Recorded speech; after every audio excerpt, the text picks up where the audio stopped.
Hello, good evening. Around the table in Lancaster House, diplomats are discussing global threats to democracy. In the Grand Hotel Vienna, negotiators are restarting discussions of Iran's nuclear deal. And in the prisons of Tehran, citizens of Britain, Canada, America and Europe are fighting for release, pawns in a game that owes more to politics than judicial process.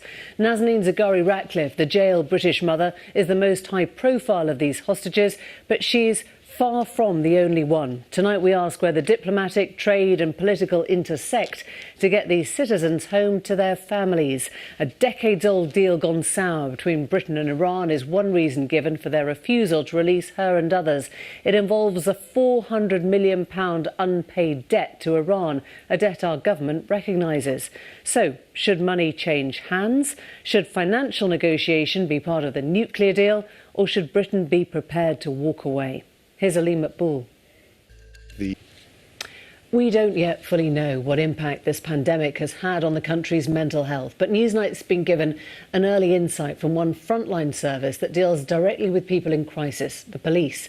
For years, long before coronavirus hit, it's been apparent that frontline officers aren't simply investigating crime, but often act as the first response for people suffering mental health problems. Now Newsnight's been given exclusive data by Bedfordshire Police that shows a dramatic increase in demand for their services through the pandemic when it comes to mental health-related incident.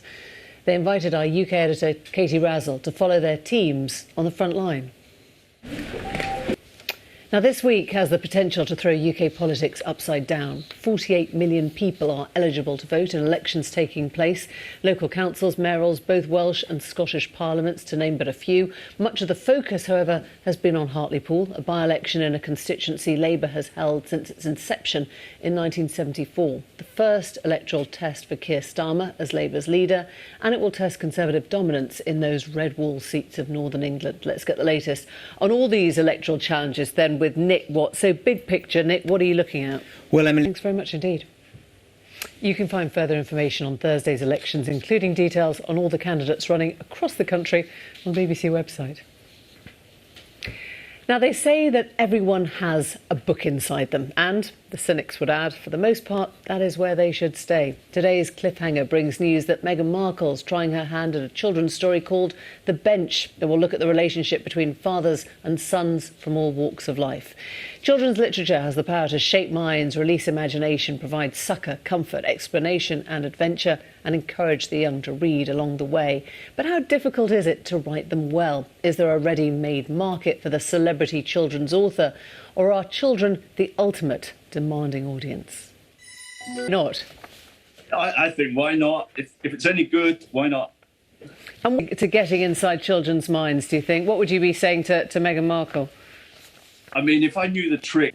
And I guess thinking back to the Teletubbies in the Night Garden, that sense that they both shared that sort of secret language of toddlers, didn't they? That almost, you know, the adults were slightly locked out of that.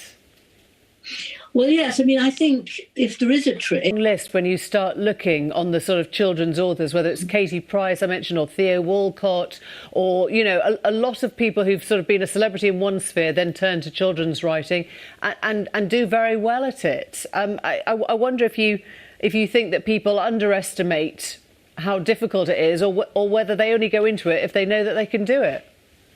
Absolutely. Turn it into a book.